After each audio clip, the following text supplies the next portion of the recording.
Just a quick note before we get started here. Sam Hurd has joined our March 4th, 2023 Not a Conference workshop date in Las Vegas. It is the day before WPBI, so if you're in Las Vegas, or you could be, and you want to hang out with myself, Sam Hurd, and Carolyn Tran, we're going to be setting up shoots for you on the strip as well as off the strip. This is all put together by bookfocal.com. Focal. And there's a link down below if you'd like to join us. It's going to be a really, really awesome day.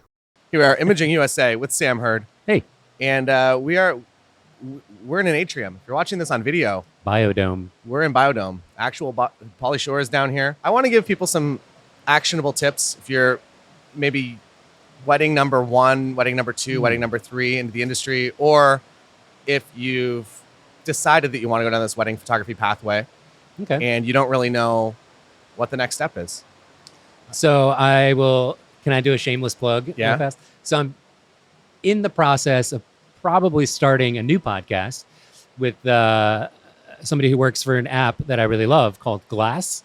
Have you tried Glass? I have not, but I should. It's an app. It's basically trying to be photo first, like 100% photo first, no video, kind of like old school Instagram. One of the things I've been doing on Glass, since I've been shooting for 12 years now, is going back to my original weddings, like first year, second year, way, way back, teasing out a favorite photo where I do have like an interesting talking point and or like a lesson that I learned, and writing on Glass, because I don't think they limit their captions the way Instagram does. Basically an entire deconstruction or like blog post style of that lesson. So I've been doing that a lot on my Glass profile, which has been really fun. And Glass beautifully shows not just the images, but the EXIF data, which is, if you're a photographer, I always forget, but like, have you ever walked around a museum or whatever, and they actually maybe have the aperture, shutter, ISO of whatever photograph you're looking at? I love that. And Instagram, unless you manually add your EXIF data, it doesn't show it. And that's a huge bummer. And that's a big differentiator in Glass right now, and a key reason why I use it and feel really good exploring these old photos. And it's also, you haven't said anything in a little while, so feel free to interrupt. But I've been struggling with, having done this for so long now, so many people that know me and know my work probably haven't seen most of my work from like the first 5 years, which is some of my best and favorite work. And I've been trying to think of ways to recycle that. I hate the like sequential, and maybe this is a consequence of social media algorithms, right? You only get that organic reach for a day, and then it's just in your feed. And unless somebody is really obsessed with you, and I've done this with photographers, I find, and scroll back to the very beginning, 2,000 posts ago, they're never going to see that work unless maybe it's on your website. And so I've been trying to think of ways that like you can really, tease out your older work. And it seems like, writing about insights, especially from your earlier time, like that's when all my most valuable lessons were learned. Even if some of the photos aren't great, like the talking points are really good, I think. No, I totally get it. And I feel like it's something that I struggle with in terms of being an educator, is that the lessons that you learn early on, you learn them, you know them, but as you progress, things become, it's almost second nature. Like I don't have to think to go to a wedding anymore. And at some point, you kind of have to start thinking about that again. And like, why did I make that choice? And having that data open is a helpful thing. And being aware, if you are educating a photographer, of those second nature, super easy things for you, but for someone else, they're still struggling to remember, because it's hard to balance like 3 or 4 different thoughts at once when you're importing in Lightroom or bouncing your flash, and you're dealing with all the ratios between your shutter and ISO and aperture. It's like, oh yeah, I should probably make sure it's pointed in the right direction too. There's a lot to deal with. It's interesting. So like being able to, for me, this has only been something I've been doing with Glass now for maybe about a month. I don't set New Year's resolutions, and I made almost no goals ever in my entire life. I'm not a goal setter, but it has been somewhat of like a New Year habit that I've been trying to stick with, is just sitting down, finding an old photo, and then thinking about what I learned or what I could write, and having that down in text instead of just saying it out loud or thinking it really solidifies those like early lessons a little bit more. Yeah. And then take all that text and put it in a book. Okay. So sorry if I just stole your my idea. That's fine. It's okay. I've been thinking a lot. People have said something about a book for a while, but I've never seen it. who wants a photographer's, maybe if you're I think somebody, you'd be surprised. but like somebody like Fair Waristi, like I love his work, but his work is so interesting and playful and fine art. I hate that word, but I don't know. It's artistic enough that it doesn't really matter who's in there. You're still like drawn to it. My photos, I don't feel that way about, but maybe that's just how photographers are. It can also about their be, work. I would say it is obviously art, but it's also would have a huge educational element to Yeah. it as well. So I think in that sense, it would be a very valuable thing for I someone guess to I pick up. haven't seen that many, art. And you've already done the books work. That are You've already done the I'm work. in the process. Yeah. And again, it's really nice to have like a reason to churn back through my old stuff because, yeah, it's kind of scary actually how often I'll look at a photo and completely not remember that I had made it. That's like freaking me out. Yeah. So looking back on those first few years, how did you book your first wedding? Oh, that was, well, we should probably start with my first photography job, which wasn't weddings. Found through Craigslist, classifieds. I was just applying mostly to, even back then, it wasn't really called tech jobs. It was just like computer sciencey, network type of, like computer networking type of jobs. So I was just perusing Craigslist and came across a listing for this place called the National Press Club. They were looking for a full-time staff photographer. They had no photography program. My boss would not be a photographer. I would basically be thrown into making their photography a sellable service for clients that have press conferences there. And I'd be the only one doing it. So that is how I started professionally. They paid me nothing. I mean, they paid me something, but nothing relative to what I could have been making with my degree. It was about half as much. And I lived in a much more expensive part of the city because the press club is right in downtown. So anyway, I started working there, and a coworker of mine got engaged after about year 3 of me being there. And she trusted and liked my work and me enough. They didn't have much of a photography budget, but that's how I got my first wedding. She just really wanted me to shoot it because That's an interesting. So I think there's a lot of power in being somebody that somebody just wants to have at their wedding. That I feel like that's a huge check mark that and a lot of really, us miss. really tough to get across not in person. That's something I constantly struggle with. Once I get a client who has just randomly inquired through my website, once I get them on a like face-to-face meeting or Zoom call or something, everything, they get that sense of like, oh, okay. Or I get that sense from them. Like I want to be around them at their wedding day. Hopefully it's reciprocated. But I'm not blessed with the gift of like copywriting and being able to get my personality like across in text on my website or even in like social media posts, really. And it's a gift if you have that ability. Some people, clients, they find a photographer and they're like, yeah, I want this person around me all day without even meeting them. And that's mind blowing. How did we get on this topic? Oh, yeah, my coworker. So anyway, that was my first wedding. And I started a bit younger than like the average age, especially back then. So I was right there to scoop up all, like once I had that first wedding and started to build out a portfolio, like the word of mouth spread quite well because everybody around my age was starting to get married. And yeah. That's a cheat code that I don't think a lot of people talk about when you're like 21, 22, 23. And I should mention Caitlin James. I don't know if you've ever had her on the podcast. She and I were in the same graduating class at the same university. And I didn't really know her that well, but I knew she was good at photography. And she like started weddings full on, like middle of university, like her second, third year or something like that. And, it was like 5 years behind her, but that's interesting. She was very smart to start. So what led you to weddings? Was it? Mostly when I was working at the press club, I had a lot to learn in terms of equipment because I bought, basically I started with my Nikon D50 and the kit lens that it came with. And then slowly as I started to get more clients, the press club was willing to buy more equipment and I needed to research like what the heck is the difference between a prime lens. Why is this 1.4 lens so much more expensive than this 2.8 or this variable aperture, whatever zoom? And because I just literally didn't know. So in researching what the heck I should buy, I came across the work of Ryan Brennheiser.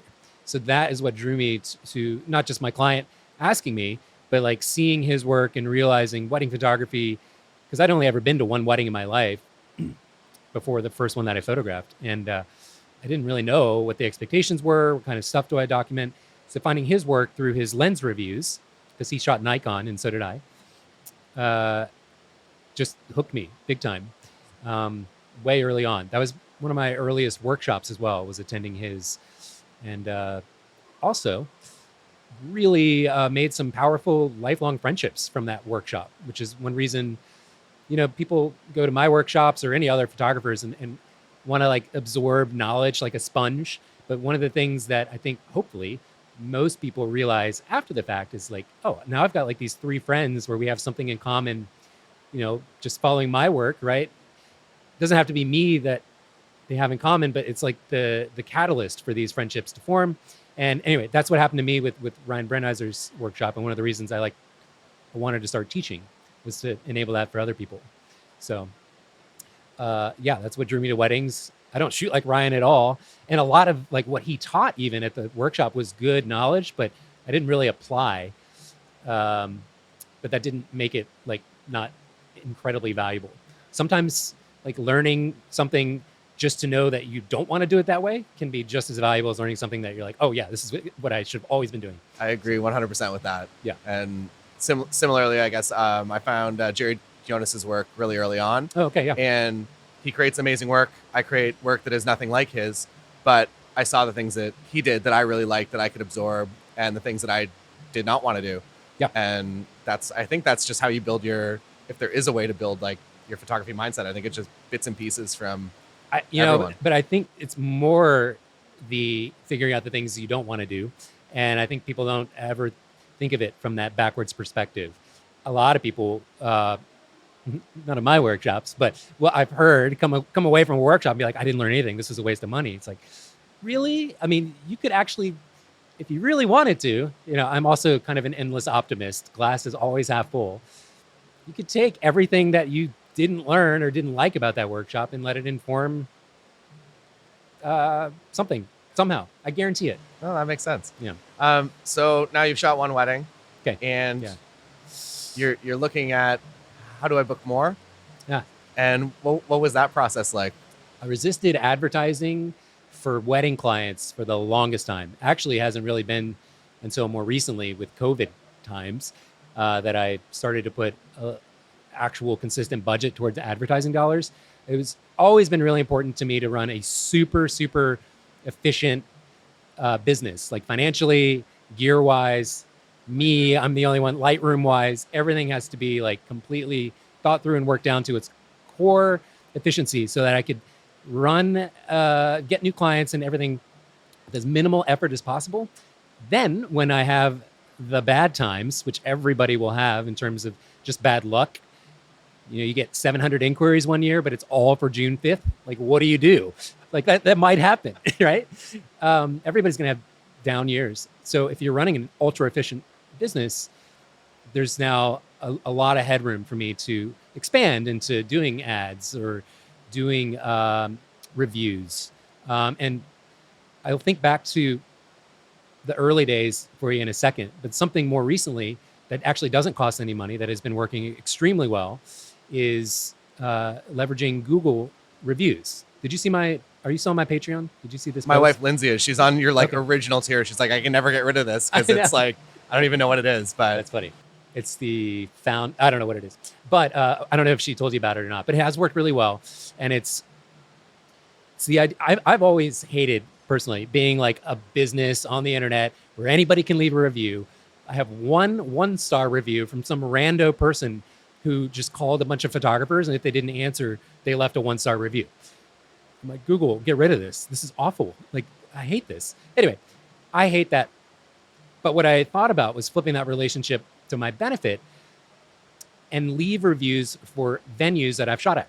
So I went through about 60 blog posts, and every blog post, I'm pretty good about mentioning the venue and linking back to it just for simple SEO purposes. So I went through, teased out 4 or 5 favorite photos, and I left a Google review as the photographer reviewing the venue through photography and included a bunch of photos. And clients have found me big time through that. And venues, I only leave a review if it's 5 stars. I'm not trying to like start a war. hated this place. This sucked. Never book them. That's not a good look. But venues interact and will like upvote you or say thank you, and you're now on their radar a bit. And I haven't had this yet, but a few patrons who have implemented this have had like their pictures put on the venue's website and tagged, and it's a really great free way to make a relationship there. Plus, the reach is insane. My Google page ranks, I think, second in map results. My Google profile for Sam Hurd Photography. And my average view, sometimes I'll get like weird bursts of stuff, but any photo that I add to my Google page, I don't know, 400 views, maybe 500 tops after a bit. But with these Google reviews, I'll easily get, I mean, I wish my phone wasn't charging right now, but like 10,000 views a day. Not on just one photo, but across all those reviews combined. It's insane. And that amount of reach, if you had to pay for that in ads or to boost a post on like social, like Instagram or something, would not be that cheap. And it's, in theory, highly targeted toward your clients, because these are wedding venues. And that's generally the first place most people are going to start researching before all their other vendors. Yeah, that's brilliant. Cool. Have you ever heard of somebody doing that? I've never heard of anyone doing that. I'm always resistant to hear other photographers' education, because I don't want to lift an idea and think like, oh, this is mine now. This is mine. I came up with this brilliant idea, but I haven't come across anybody else doing that yet. I haven't heard of anyone. But, yeah.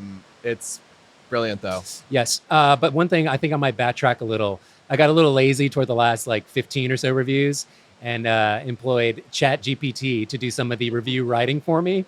And I think it's a little bit too reviewy. I need to go back to just like doing the work of making it in my true, genuine voice. ChatGPT was very helpful though. Yeah, just like can getting, you just get it right it like Sam Hurd. Yeah, I'm not that famous. I can't even say. I asked it like, oh, ChatGPT, who are the top 10 best photographers in DC? And I was not on there. So, yeah. Well, according to it only indexes to 2021 or something. Right. Allegedly. Yeah. These are lies. Also, you can ask it to do something and it'll be like, I'm not capable of doing this. Please. It'll say, do something else. And then if you just like rephrase it or tweak one word, it'll be like, here you go. Here's everything you need to know. Yeah. It's really odd. You can also pay for ChatGPT. There's actually a really great app. I can't remember the name of it, but a lot of indie app developers are making native apps to run like right on your MacBook or something, or Mac OS. And there's one that I love. I wish I could remember the name, but you do have to pay because it gives you an API key linked to your account. It's really cheap. ChatGPT is not expensive, but you can do like preset prompts where, say, you ChatGPT write a venue review about this from the perspective of a wedding photographer who shot there, and then you can save that as a prompt and then just type in the venue name or something like that. Like a lot of these native apps are going to be very, very valuable instead of having to constantly go to the web interface, which is down half the time. Yeah, I think for blogging, it's also going to be huge that, I don't know, you actually have remained an active blogger. Yes. Do you want to talk a little bit about... We should tie that back to how I continued to propel getting more clients. Blogging in the early days was 100 times more important than it is now, but that was the main source of consistently getting new wedding clients. And my general pattern, even to this day, is to share something on Facebook, like social media or whatever, then immediately blog that same exact set of photos or maybe like a few extra bonus ones. One or the other, but that encourages clients to share your website with friends and family and like be checking your website every day to see if there's any other like newer posts. And that was a lot of the legwork for getting me free. I mean, there's work involved, but free new clients that found me through my blog. Also tied into blogging eventually what Ryan was doing. I was doing gear reviews for equipment that I was using my own images and insights. And that was huge. A lot of my wedding clients are wedding photographers, and they found my work through a review, originally. Yeah, you live in an interesting ecosystem where I feel like every year you're maybe a little bit more the wedding photographer for wedding photographers. Sam was our wedding photographer, and it's very interesting. I don't know I guess it does come down to just being incredible at your craft and being that person that resonates with other photographers. But selfishly, I tend to be motivated in terms of like doing something like equipment reviews or writing really long posts about images from a decade ago, because maybe this isn't selfish, but maybe it's more healthy than I give myself credit for, but I think it really helps you, like sitting down and actually writing these thoughts out really helps me become a better photographer ultimately, because it like kind of becomes second nature background noise of why I'm pulling this lens out and what I remember in my review that I liked about this lens that I can leverage, or a weird flaw in it that I have to remember to take care of. Yeah. And it's also interesting, looking back on all of your past work, that it was shot with gear like a Nikon D700. Oh yeah, and that was my first those full frame. images stand up. Like it is ridiculous. That is So interesting to think about. if you're listening to this and you're like, oh, I need to get the Canon R6 Mark II, otherwise I'm not going to be a great photographer, know that everything is pretty darn good now, even Across going the back to like board. 2015. Yes. I will say though, as I'm aging, this gray hair is getting pretty extreme. My eyesight is also getting worse and worse, and having the flip out screen where like I can still see close up without glasses, but someday you're probably going to need glasses if you do this long enough, and not having to have, being able to have like a nice larger back of screen real-time feedback, and then for your eyes, and then just general like physical comfort of shooting now is much better than it used to be. Like You were the first one that was doing live view.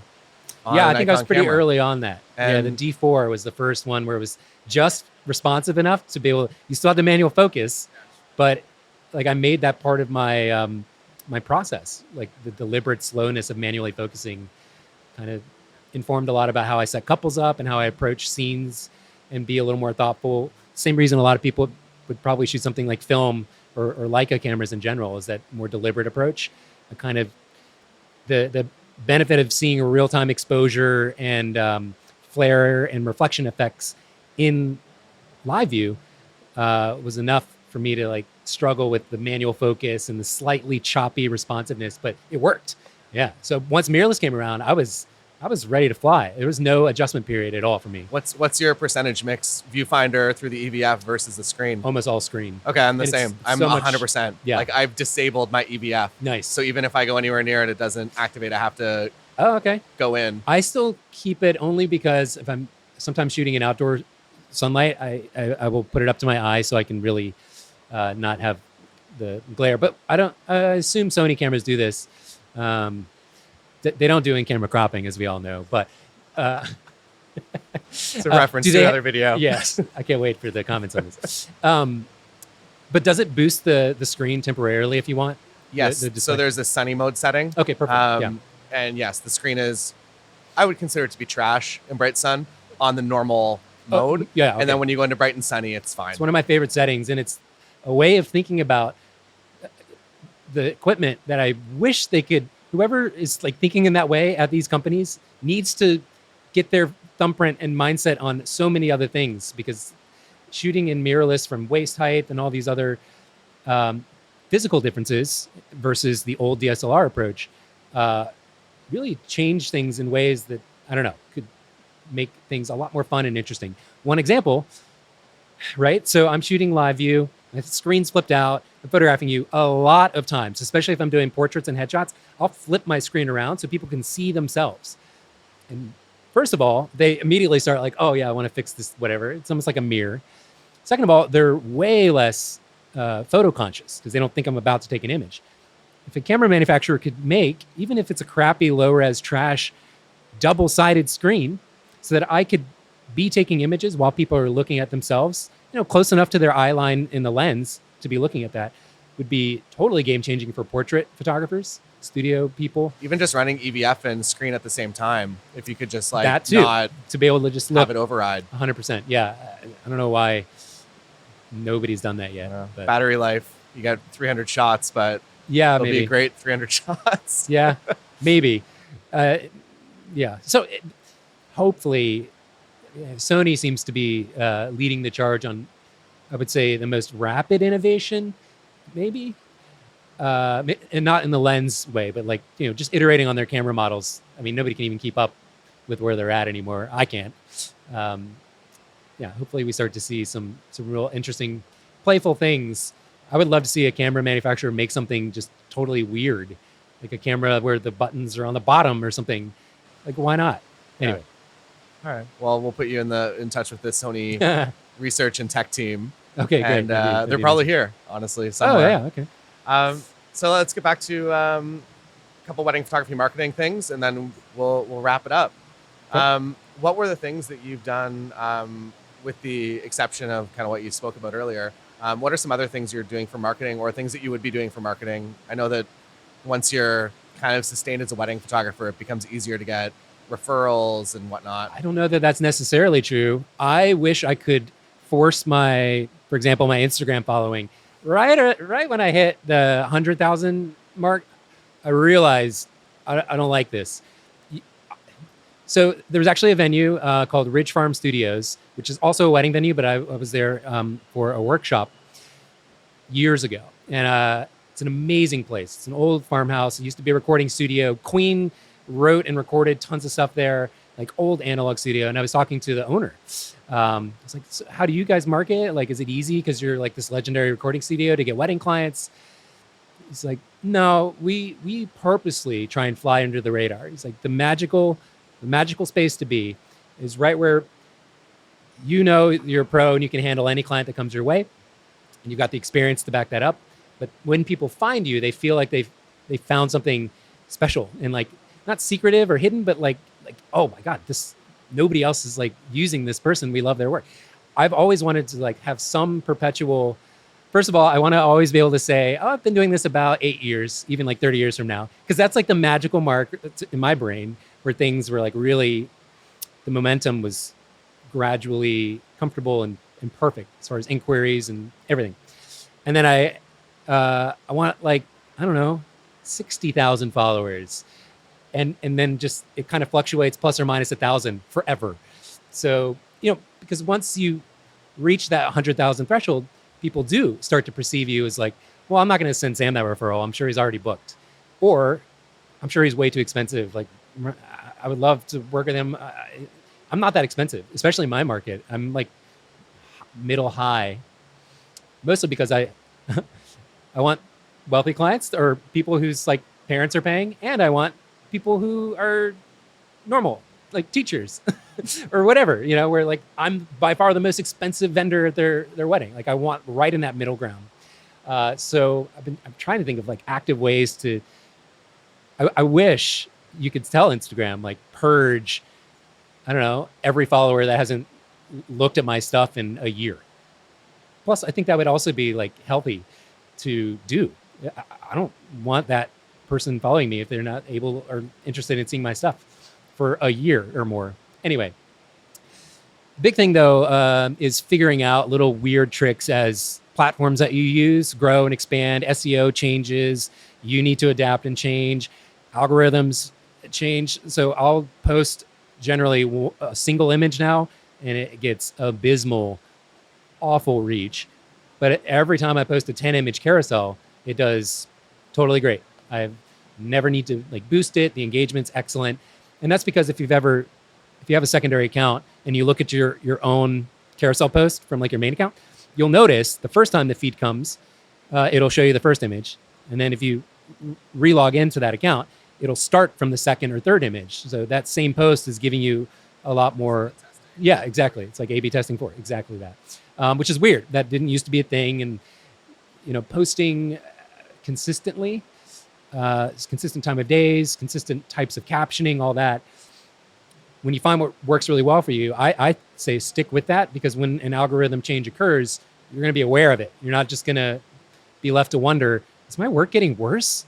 Like, I think a lot of photographers had this like crisis of, man, I suck at photography. I used to get 10,000 likes. I never got that, but I know people that did, like, used to grow by thousands of followers every day. And then the more they shoot, no, their work is still incredible and getting better, but nobody's engaging with it. So for them, the feeling is like negativity, bad.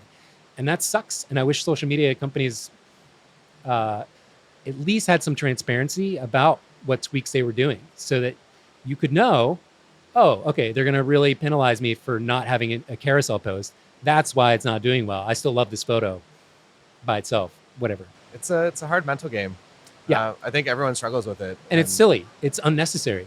It doesn't have to be this way. That's what's really frustrating. That's another reason I really love Glass.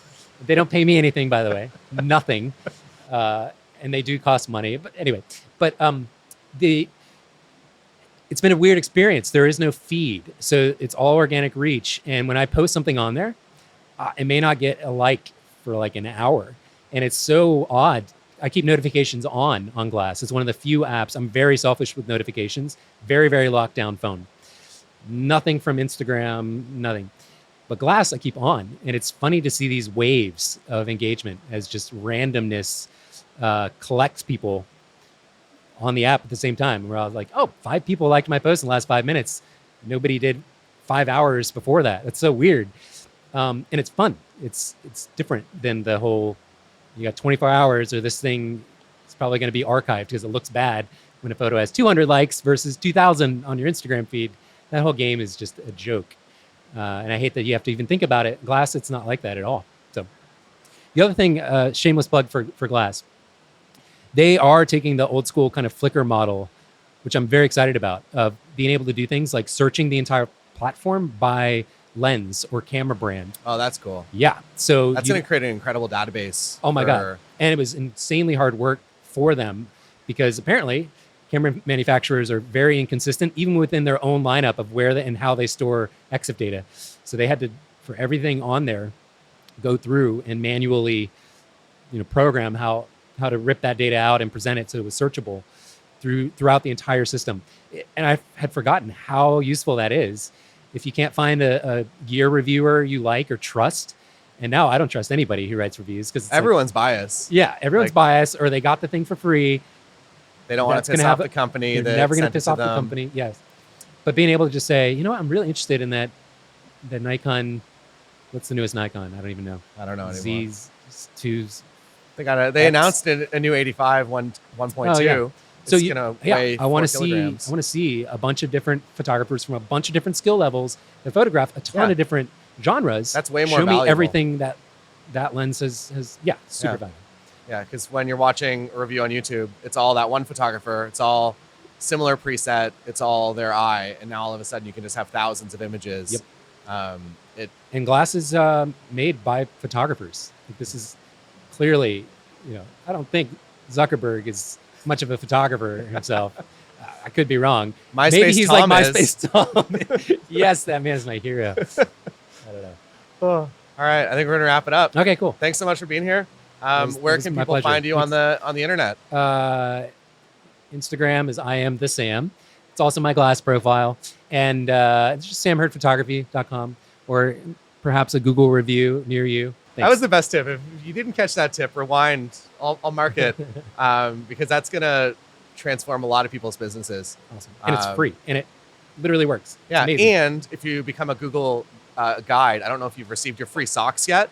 Have they sent you socks? No. They send you socks when you hit a certain... I'm like local level 5 or something. Okay, you're going to get socks soon. You get invited to stuff in San Francisco. It's like, it's... All right. Yeah, it's a thing. I had no idea. Yeah. Look forward to those free socks. Well, I should wrap up. One reason I started paying closer attention is because Google started to auto email me, like when I did leave a random restaurant review somewhere, like, oh, your review helped like 50 people. And seeing them purposely uptick, like they didn't used to send me emails about anything on Google reviews. Hey, do this more, please. Yeah, do this more. That's a pretty interesting signal that, they're going to lean in. And they've been consolidating a lot of their travel. Like Google used to have an amazing travel app. It was standalone. It would scrape your inbox for all your flight and reservation stuff. It was great, but they totally did away with it and kind of collapsed it into Google Maps. And everything's just kind of going to Google Maps as far as reviews and profile. So I think Google's going to keep pushing that pretty hard. Well, you want to get ahead of the trend? For as long as possible. Yeah, stay ahead of the trend. And don't forget, if you're interested, Las Vegas, March 4th, 2023. Come hang out with Sam, myself, Carolyn Tran for the bookfocal.com, not a conference, in Las Vegas. One day before WPPI, and maybe the most exciting part of the entire day, as always, a Focal pizza party to wrap it up. Hope to see you there.